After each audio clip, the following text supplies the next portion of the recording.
Hello, hello, hello, hello. Welcome to Everything Aja. If you are new here, welcome, welcome. My name is Aja, and I'm an educational consultant who helps teachers and even homeschool parents avoid burnout when it comes to teaching reading. I am so excited because today we are going to talk about the top mistakes to avoid in 2023 when teaching reading. So it doesn't matter if you're in the classroom or you're just a parent teaching your child at home. We are ready to talk about the top mistakes in order for you to avoid. So I hope you have your paper and pencils out ready to take notes because I am ready to move and shake. I am so excited to be here because um as you guys know, man, when I tell you ending 2022 was a little rough for me, and I ended up losing my vision. I had an eye injury that did not allow me to see, honestly. I couldn't see, and so I did have to stop chatted up Saturdays for a while because I was not able to maneuver this screen. But I'm excited to say we are back, so go ahead and schedule it in your Saturday 10 a.m. Eastern Standard Time. We do this thing called hey chatted up Saturday, where we talk about hot educational topics in order for us to grow. So this is your place where you can get all of your questions answered, and so that we can build up our community so that we can make a bigger impact while working less. Amen. And so hey, I am so excited. Let me know down below in the comments, what do you teach? What are your thoughts? What mistakes are you making already in your reading instruction? Like, is there something that you're like, I don't know if I'm doing that right, or something that you're just a little apprehensive about? Let me know that down below in the chat box because we are ready to get into it. Now, let me introduce myself for those of you guys that might be new here, and you're like, I don't even know who you are. Well, hi, my name is Aja, and I'm an experienced curriculum specialist. In fact, I've been a curriculum specialist over kindergarten through fifth grade. So, all things teaching and learning fell on me. I've been an administrator in that role, and I did that for a little over half a decade. I'm currently an educational consultant. Like I stated, I work with teachers and even homeschool parents, preventing the burnout in teaching reading. I have over a decade in education with years of teaching in pre-K through fifth grade. A little bit about my educational background is I have my specialist in early childhood. I have my reading endorsement. I'm certified in diagnosing and correcting mathematics and reading behaviors. And I'm also Orton Gillingham trained. If you've never heard of Orton Gillingham, it is a phonics a program.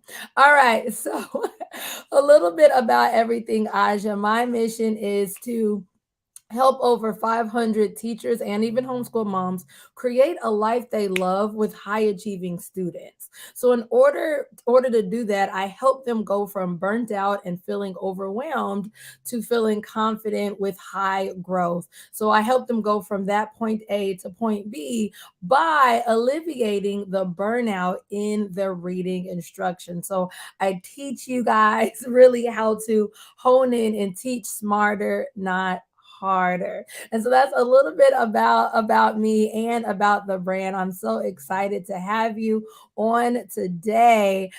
This is Chatted Up Saturday, our first one of 2023. So whoop whoop, we are going over the top mistakes to avoid in 2023 when teaching reading, even if you are in homeschool. So don't forget to introduce yourself down below in the comments. Also, let me know where you're from. I love when you guys tell me where you guys are from. I love it. I love it. I love meeting new people. So let's get into it and let's start talking about reading in general. So what is reading? Well, reading literally compiles of five main pillars. There are five pillars within reading. You have phonemic awareness, you have phonics, vocabulary, comprehension, and fluency. So these are the five basic aspects of reading, and you will find these five aspects in within your reading instruction, or you should find all five of these aspects in your reading instruction. The first thing is phonemic awareness, and that is dealing with sounds. Straight sounds, you're not worried about letters, you're only doing sounds. And so make sure that you are subscribed here because coming up, I actually am going to give you over 15 phonemic awareness activities that you can do literally anywhere. So that is coming up. So if you're like, wait, phonemic awareness, I don't even know what that is, don't worry. Just make sure you're part of the community. It is coming. Hey, Keisha, good morning. Good morning. Hi, Mary. Hi, Mary. In addition to teaching phonemic awareness, also in your reading instruction, you also should have some phonics. That's connecting sounds with letters. So you're taking that phonemic awareness to the next level. So now you're dealing with sounds and letters. And so often we go from literally phonics and we skip right over phonemic awareness. And we're not going to talk about that right here in this video because that's another mistake. So look, I didn't even think about that one. Oh, we could add that one right there. That there's so many programs and even instruction that skip over the phonemic awareness aspect. But indeed, you have to start with sounds and give children a solid foundation of sounds before you start introducing letters and letter sounds. In addition to phonemic awareness and phonics, another thing you would have in your reading instruction is vocabulary, and that is dealing with word parts and word meaning. In addition to that, you also would have, I went backwards, comprehension, which is the understanding the meaning behind the text. So, what is the underlying meaning? What is the author trying to say? What is the author's purpose? How do I connect the characters? What is the cause and effect, the setting of the story? And all of that amazing, all of that amazing stuff, right? And then we also have fluency, and that is reading accurately with speed and with expression. So, reading accurately with speed and with expression. And so these are the 5 pillars of reading that you would see within your reading instruction. But because this is a lot. You have sounds, you have connecting sounds with letters, you have comprehension, you have vocabulary, you have fluency. This often leads to burnout. In fact, I see so many teachers trying to do it all, quote unquote, and oftentimes this leads to teacher burnout, even teacher burnout when you are a homeschool teacher. And what ends up happening is so much that you're having to create and maneuver around that you end up making mistakes. So then your instruction becomes ineffective because as you try to balance all of this, you start making simple mistakes. No, look, no shade, but it's common to make certain mistakes, especially if you've never been explicitly taught how to explicitly teach children, right?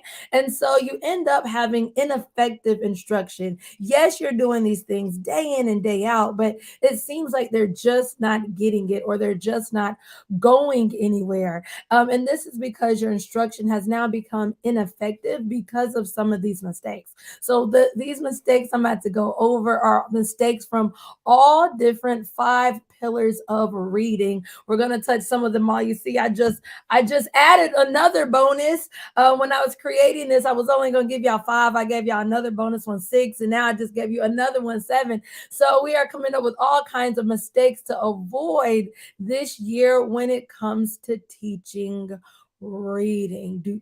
Are y'all ready? Are y'all ready? I want to see some thumbs up in the chat box. Let me know. Are you ready for mistake number 1? And mistake number 1 is not explicitly teaching phonics. So in the past, we've had, balanced literacy, you've had whole brain teaching, and there's so many different methodologies out there about how to teach reading to children, right? Mary says she has her thumbs up. She is ready. And so within this, you have, learning to read through play, and you have all of these theories and practices.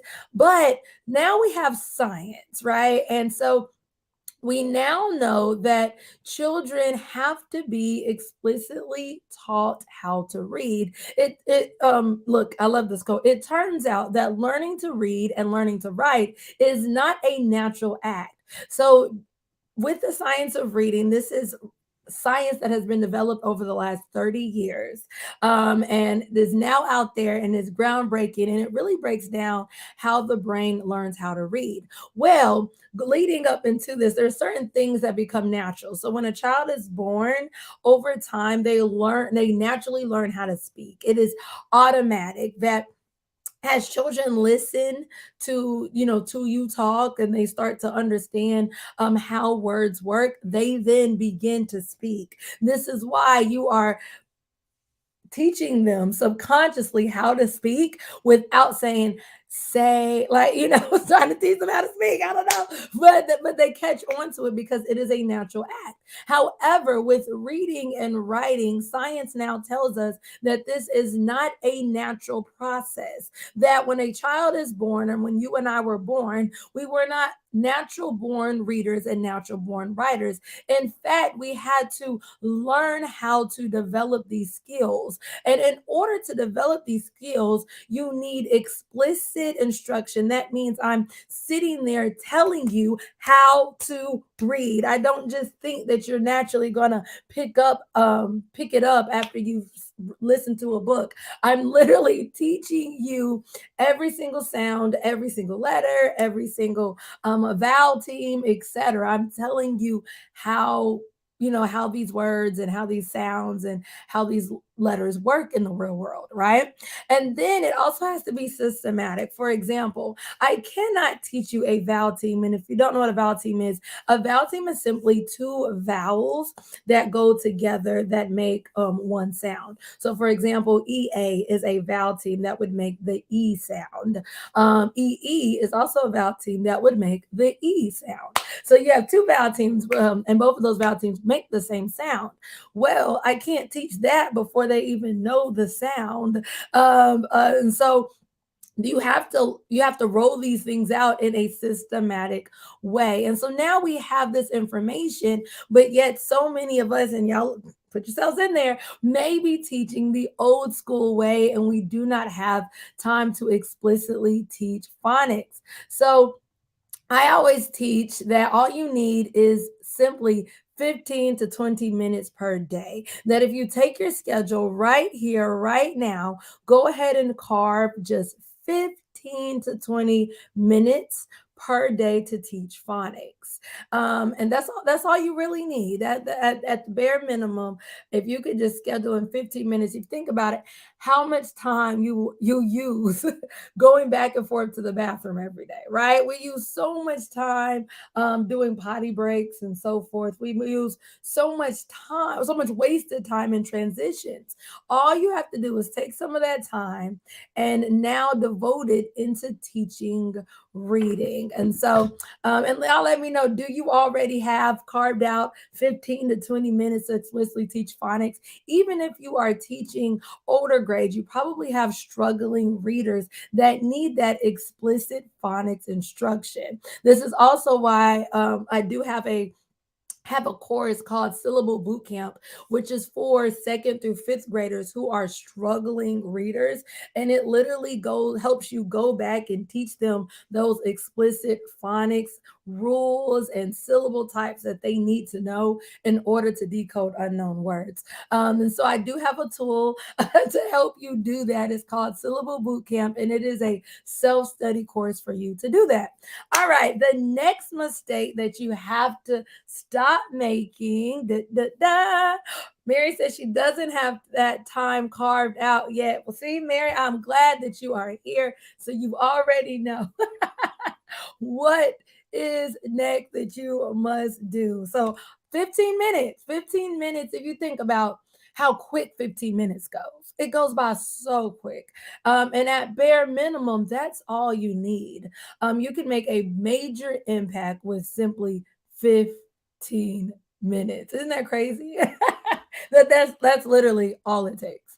15 minutes. And so if you take, all of your transition time, or time where you're having children work independently, they can work independently on their own during another time. And so you can maneuver things just a little bit. I see Bonnie says syllable boot camp. Woo woo. I am going to Also put the link to that if you are a second through fifth grade teacher or a parent who has a struggling reader. Then this syllable boot camp definitely will help you go back, identify those gaps, and fill those gaps in. He said syllable boot camp was fire. Woo woo! You learned so much from that class. Oh yay! So there you have some people that have done syllable boot camp down below in the chat box. Mary, what do you teach? Let us know here. What do you teach? What do you teach? But if you teach second through fifth grade, syllable boot camp is the thing that will help you go back and explicitly teach phonics for your struggling readers. And so these are readers that have been reading their whole lives, just struggling, going by.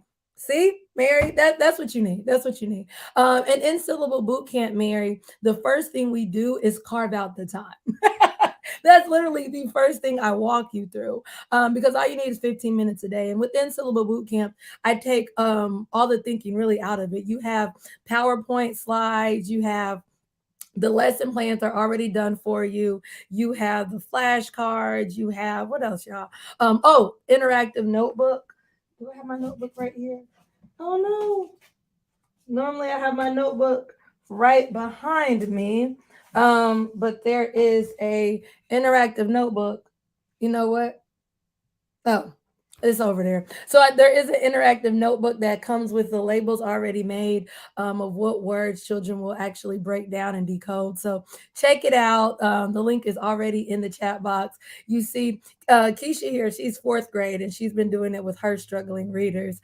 We have another teacher who does every grade, and she was doing it. She was like, oh, this is working. So I'm excited, whoop, whoop, for you to have explicit phonics instruction even in fifth grade. He said, just saved your spot. Hey, I love it. I love it. I love it. He said syllable boot camp is also valuable for reading tutors. Also, yes, that is another great point. If you are tutoring a child, literally, here's your fit. We actually had a tutor do syllable boot camp, but literally these are your lessons. And so they're already done for you. You literally, they're scripted lessons. You just follow them. It's a whole year's worth of the curriculum. So thank y'all for out down below, all my syllable boot camp survivors. I love it. I love it. All right. So our next mistake deals, we were just talking about phonics. And within syllable boot camp, I talked about having flashcards. And that is just a way of getting children to say the sound, see and say. And so they see the sound on the card and they say the sound. I mean, they see the letters and they say the sound. There we go. And it's called a sound review. But when you're doing any kind of sound review, when it comes to phonics review, if you're saying, showing, oh man, I left them on the other side of the room and I don't want to get up. Yeah, they're right there. Kendo. Yeah, my baby's downstairs eating. But let's say you have a flashcard and you are trying to say, let's say it's the letter E, right? Whoop, whoop, whoop, whoop, whoop. And you're showing children the letter E, or you're showing them, oh, this is the letter B, right? And so all you're doing is showing them the letter and then asking them to say the sound. Well, the next mistake is you teach them how to say after each sound. And you probably don't even realize you're doing this, but I guarantee you are doing this. I remember when my mom was actually teaching my daughter, and I was like, don't do that. It is like the worst mistake you can do. And it will actually hurt them when it comes to blending in time to read words. And that is because now they are going to put the sound behind every letter sound. So what this looks like in actuality, let's say they are reading and they come across the word pig. Well, instead of saying pig, they're going to say pig, right? And so when they see those letters, they're going to immediately put the sound after the consonants. So pig.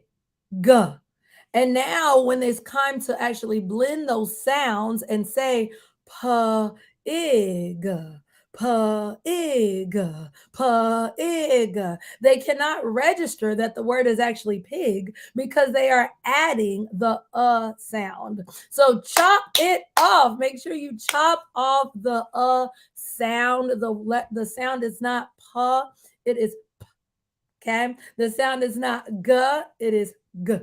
And so when you teach them the right sounds, then they're able to say pig, and then pig, pig. And so it's easier to actually blend when they don't hear that sound. So one reason you might be dealing with a struggling reader and wondering why they are not getting it is because you don't even realize that you're adding the sound behind each one of your consonants. Do I have anybody that's like, oh, guilty? I'm a little guilty of doing that mistake. Let me know down below. It's okay, but now that you know better, you can now do better, right? Let's jump to our next mistake. And our next mistake is asking what happened in the story after every story. Now, this is dealing with comprehension. Our first two tips were more phonics based tips. And now we're moving to our another pillar of reading, which is comprehension. And so you might be saying, hey, um, shouldn't I ask children what happened after the story? If I read a story, and I finish the story, let's say you're reading a story, and I finish the story, so often our first question is, what happened in the story? Right? Do I have anybody that's like, that's my first question? I ask that after every single story. I say, what happened in the story? Well, what this does, it can help, and this isn't is one of the most common questions to ask at the end of a story, and that is because it does build comprehension skills like retelling and sequencing of events. And retelling is one of the more complicated things to do. Angela said, I see what you mean now. With the well, see, look, I'm glad you're able to come already, get some nuggets to be able to apply to your phonics instruction. I love it. I love it. I love it.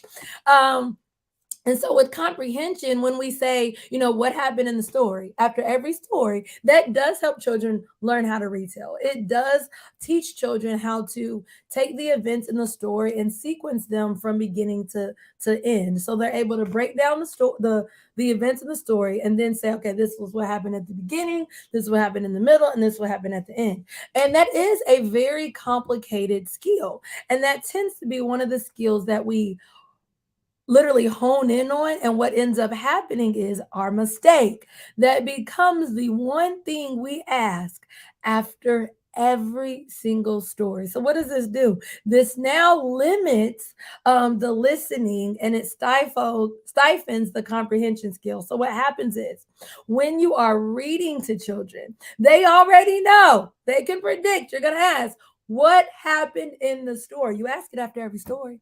And so what they do is, as they're listening and reading, they are only focused on the events in the story. They're not worried about character development. They're not worried about cause and effect. They're not worried about theme, main idea. And so their comprehension becomes limited to the events and sequencing of the events.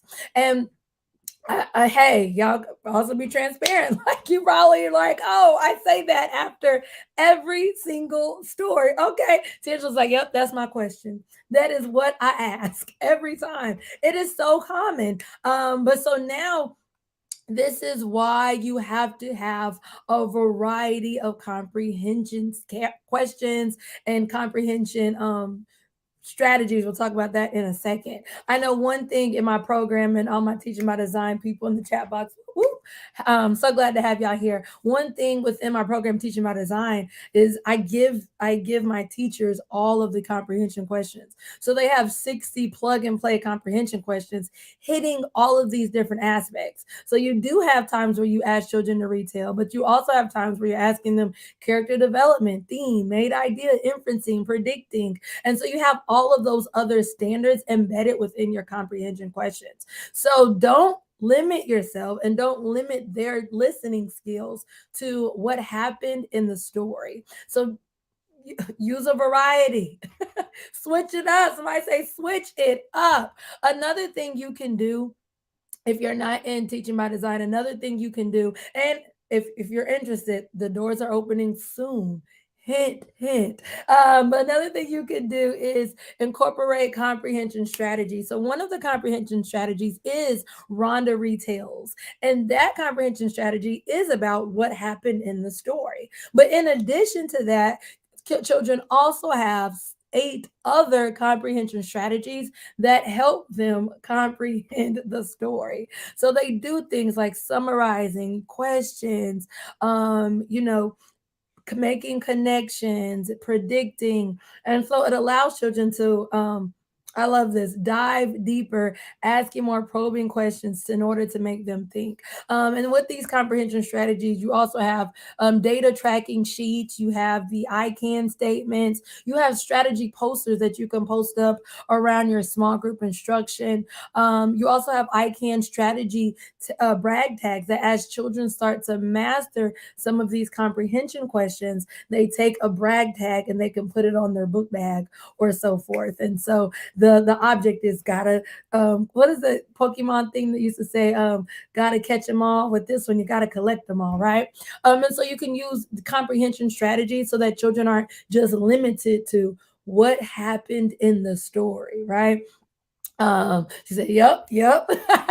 I love it. I love it. The next thing that you want to make sure that you avoid this year is asking a child to picture, asking a child to use the picture to determine an unknown word. And so, what happens with this is you're reading a book. The sentence says, "The dragon read a book." That's what the sentence says. The dragon read a book. And instead of the child saying, "The dragon read a book," they look at the picture, they think it's a lizard. They say, "The lizard read a book." Now, they are using what we call a decodable strategy, right?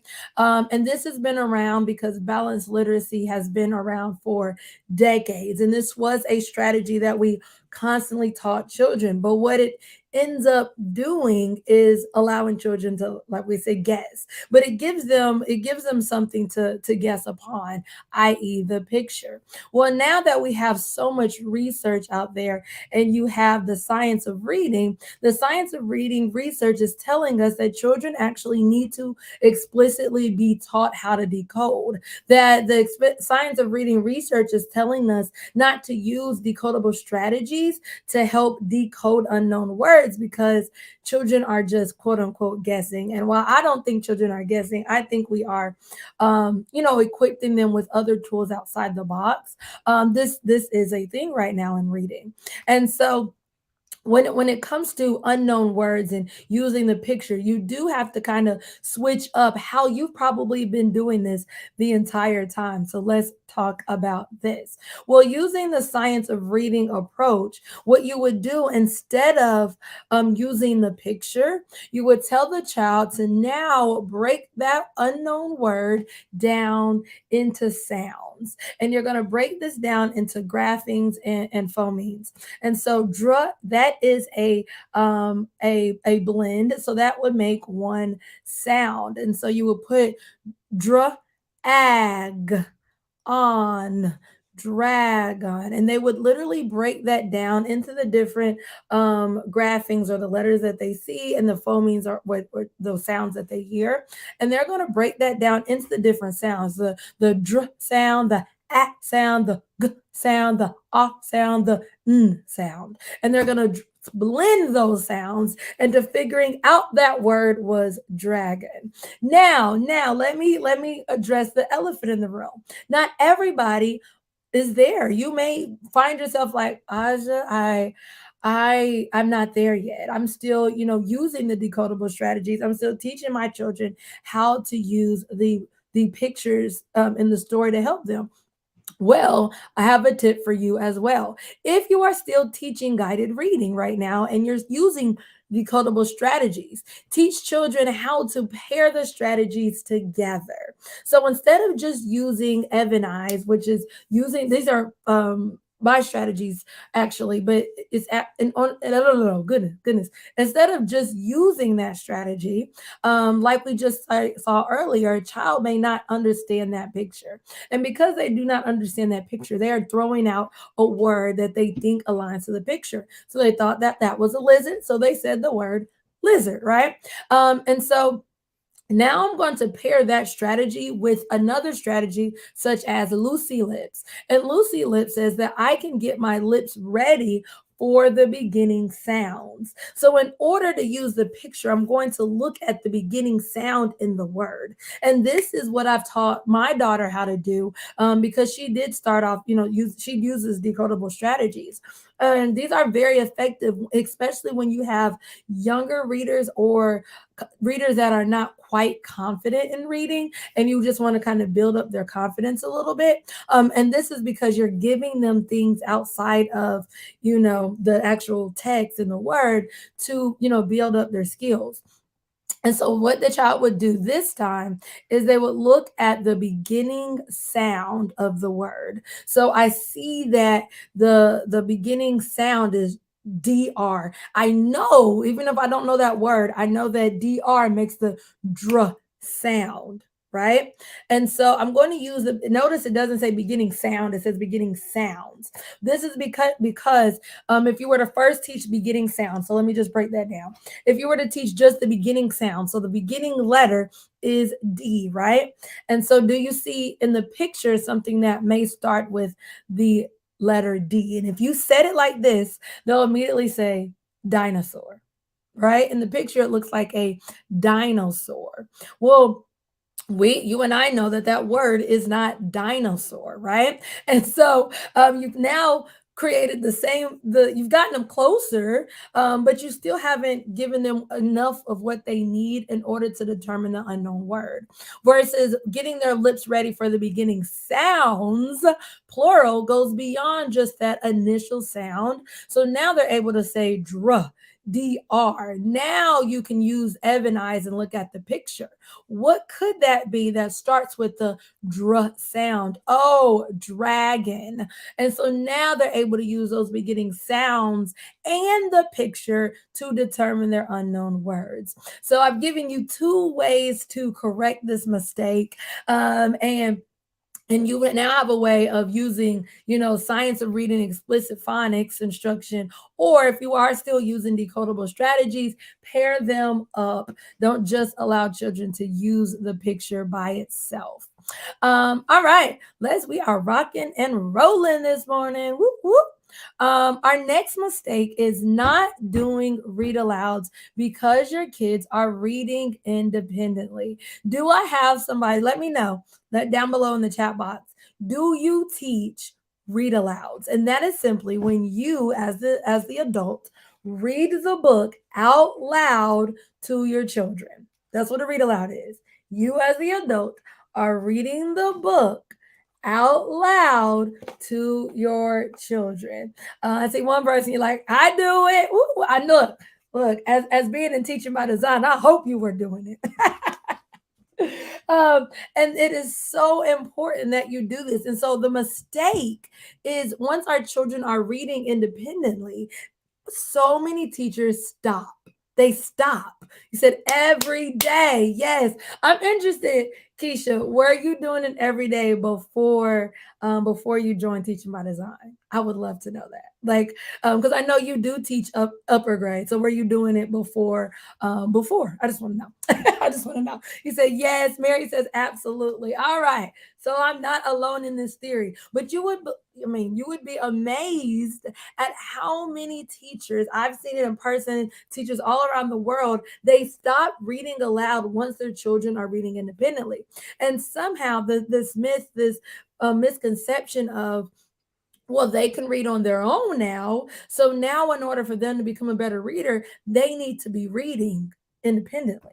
Well, This reading out loud to them allows you to model how to do that. You're modeling fluency, you're modeling reading with expression, you're modeling pausing at punctuation, you're modeling how to tackle unknown words, you're modeling rate, you're modeling so many things when you read. And so the biggest mistake I see when it comes to reading out loud, and with fluency and reading out loud, is somehow teachers stop reading to their children. And so I love this quote. This quote said, it says, reading aloud with children is known to be the most single important activity for building the knowledge and skills that they will eventually require for learning to read. So, as you're reading out loud, you are building the skills that they will need later on in order to read. And so, this is why it's so important that you spend just some time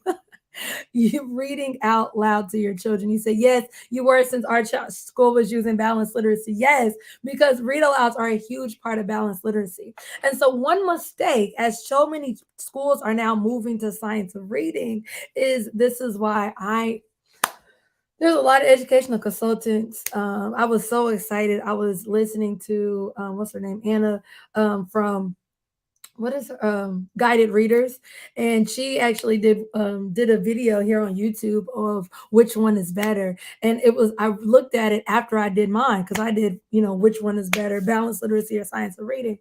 And when I listened to hers, and her viewpoint was very similar to mine, oh my goodness, I got so excited, because so often in education we're like, oh, we don't need this anymore. Whoop, throw it away. And then years later we're like, oh yeah, that worked. We're gonna pick that back up off the floor. We're gonna implement it again, instead of keeping what works and reshaping what doesn't work. But read alouds have always been so effective. But you'll notice that in a lot of science of reading curriculums, they've gotten away with read alouds. All you need is 5 minutes of your time. 5 minutes can make a major impact when it comes to modeling. And so that's why we have to still incorporate read alouds, even in a time where so many people are moving away from balanced literacy. Let's not forget what truly worked for children. You said children read expression, you read children. Yeah, absolutely. Come on now. And actually, one of the things that I always teach a lot of my clients to look for is when children literally imitate you reading, because you're going to see it. They do it all the time. They're going to want to read the same book you read, and they're going to want to read it just like you read it. And so, yes, yes, yes, I'm glad to hear that you guys are still reading aloud, even if you're teaching upper grades. That just warms my little heart. And so I want to move to a bonus tip. Woo, woo, which is not tracking fluency. This is another mistake that I see so many teachers making. Is they end up not tracking fluency. In fact, fluency just becomes a thing that they integrate, and that's it. In fact, there's a lot of educators that I've run across that don't understand really how the role of fluency and kind of how it kind of integrates and weaves into everything that they do. And I loved this quote. And it stated, let me go back. It states, fluency is important because it builds the bridge between word recognition and comprehension. And so it acts as a bridge from those two, and it allows children to take the time to just focus on what the text is saying. They're able to make those connections between what they're reading and their own background knowledge. You said so true. Absolutely. And so somehow it's like we don't understand the importance of fluency, so we end up taking it out. And another thing that I always teach is that all you need is about 5 minutes per week to track fluency. And believe it or not, this allows children to get excited. I'm telling you, they love looking at data and tracking their fluency. And so I also teach a lot of my clients to do weekly trackings, and a lot of you guys know that are in teaching by design. We had a whole training on actually how to do this. But if you're not doing tracking your fluency yet, then definitely start off here. And this just allows you to track your fluency. All you need is once 5 minutes per week, where children are allowed to track their words per minute. And if you're gonna do it right. Give rewards, a reward as simple as a sheet of paper, a certificate as they reach certain milestones to get them encouraged and motivated to continue along the way and along the journey. What? And so you have that as well. Well, all of these things, as far as sounds and phonics, fluency, comprehension, vocabulary, we've addressed so many mistakes that so many of us are making as teachers and homeschool parents, and we've addressed these mistakes. But trying to manage all of this, and even trying to like manage all of these mistakes and try to correct them all, can also, like we stated earlier, lead to teacher burnout. And I say teacher burnout even if you're a homeschool parent, because you're still a teacher. Hello. And teacher burnout is real. In fact, right now, at least here in the United States, we are experiencing the most drastic teacher shortage that we've ever experienced in the world. And the number one leading cause of this shortage is teacher burnout. So, what is that telling us? That means it is time to address the elephant in the room, that there's no way we can balance all of these parts without experiencing teacher burnout unless we are proactive about it. And so, coming up right here on YouTube, I am helping you prevent burnout in 2023. Woo, woo, woo, woo. I needed this like sound effects or something. Like, let me, is there some exciting music? There's some uplifting music. Okay, that's something. All right. There we go. We have a little exciting music. All right. So coming up right here on YouTube, in exactly about what a week and a few days, we have preventing burnout in 2023. It is going to be a week of value and action. In fact, each and every day you will be interacting and taking action on these things. So it is not a place where you are going to come sit and watch. I mean, get ready to roll up your sleeves. I mean, here, get ready to roll up your sleeves and take action. On Monday, January 23rd, we have utilizing 2022 to prevent burnout in 2023. And so within that, we are going to set goals, take action, do some reflection, and then some analysis in order to have a better year this year. The next day, come back, I'm going to show you how to use self-care routines in order to prevent burnout. And so recently, even in December, I did a video on self-care routines that I promise you've never heard before. And so now we're going to learn how to integrate those into your personal life. So it's not something that you are listening to and then have to apply it later. Oh no, get ready to take action. On Wednesday, well, I feel like Wednesday is like the big day. We are doing a digital vision board party. So get ready to come and create your vision for 2023. That is one thing that can help you. I do not like that music anymore.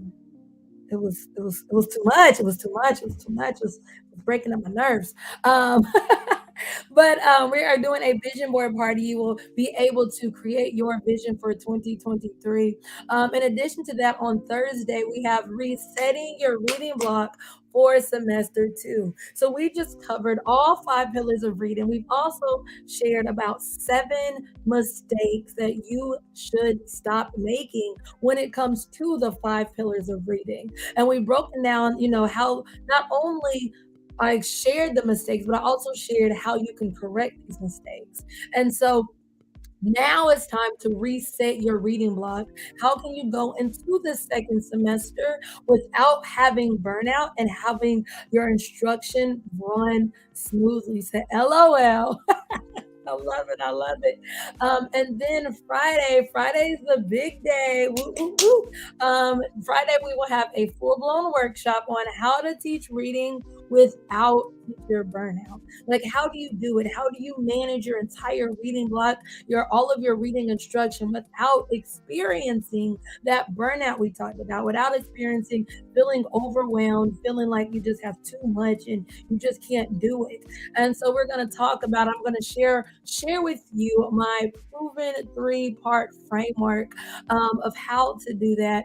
And I invite you to come, make sure that you are there. I'm going to teach you how all of this can be yours. I'm going to teach you how having a bank of lessons that are already primed for engagement can be yours. I'm going to teach you how you can have a weekly lesson plan system that actually saves you hours of planning each and every week. Did you know the average teacher spends 12 hours per week doing lesson plans? Not lesson plans directly, but planning and researching is about 7 hours per week, and you are spending it all week long. And then teachers spend another 5 hours per week actually creating the materials for the next week. So you guys, 12 hours per week after 30 years of teaching, that's almost 2 years of your life wasted in just preparing for lessons.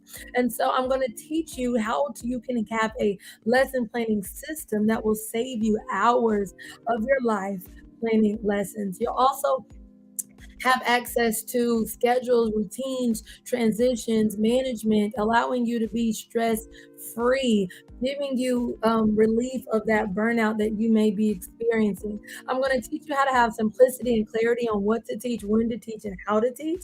And I want you to imagine having effective reading professional development, being able to not only, like, for example, today I shared a tip of actually tracking reading fluency, right? And then I stated, if you're in teaching by design, we had a full blown course of how to do it. That's what I mean when I say effective reading professional development that allows you to understand actually how to do it, how to go from point A from point B, and then being equipped with all the resources in order for you to do that. And also how you can have high reading growth, allowing children to actually surpass their goals and being supported along the journey. So make sure that you are there and you come to the free upcoming workshop. It's on Monday, January 27th at 7 p.m. Eastern Standard Time, so that you can discover the secrets to getting your reading instruction to run on autopilot so that you can teach with ease. Woo, woo, woo. I'm excited. Drop an emoji down below in the chat box. How excited are you for this amazing upcoming workshop and week of challenge? The challenge of preventing burnout this year, man. Life is so short, and one thing, as you start to live and learn, you learn that life is too short. It's too short to be stressed and to be so overwhelmed and not being able to spend time with your family. And so come January 23rd through the 27th and learn how you can prevent burnout when it comes to not only your life but in teaching reading. And so your next steps, in the comments you will see a link to join the workshop. Sign up for your workshop. Spots are limited. It'll be a very intimate setting, so definitely save your spot. And then you want to turn on your notifications for the challenge. And so I'll see you guys next week, next Saturday. If you don't know how to turn on your notifications, let me just show that real quick. So that you're not leaving like, wait, I don't know how to do that. How do I turn on my notifications? It is very, very, very quite simple. Hold on, I'm changing my screens really quick. I am changing my screens. When you go to everything Aja, right now we are right here. You can go to upcoming lives. You're gonna go to lives because we will be live here on YouTube. The challenge will. Right here you will see. Here, let me turn off my notifications so that you can see. You'll see the videos and you'll see the little icon that says notify me. When you click into it, you'll see right here it says live in 9 days, notify me. So go ahead and turn on your notifications by just clicking that on. It will turn on your notifications. Now, the easiest way is to stay at this screen and just hit notify me, notify me, notify me, notify me.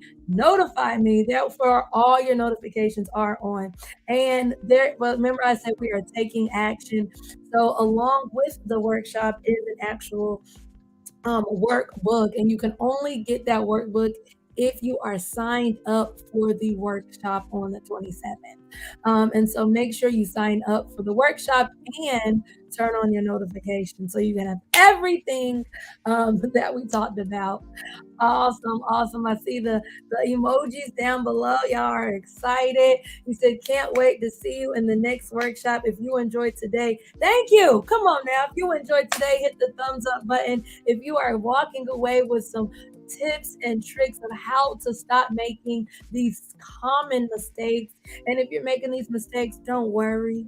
Don't get scared. Don't get anxious or anything. This is not used to scare you, but is really used to equip you with what you need in order to fix the mistakes, right? If you know better, then you will do better. So I am so excited for you to take the out of after every consonant sound.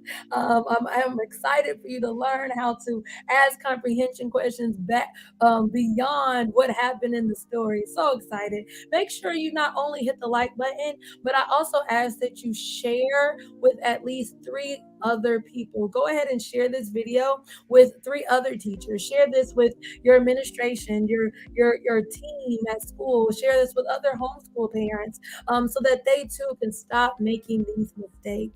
Because not only did I share the mistakes, but you also know how to correct these mistakes.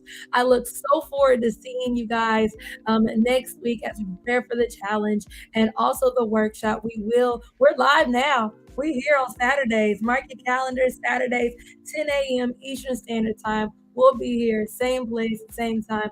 I enjoyed you. Go ahead. You have some work to do. You have a workshop to sign up for and notifications to turn on. And I will see you guys next week. Bye.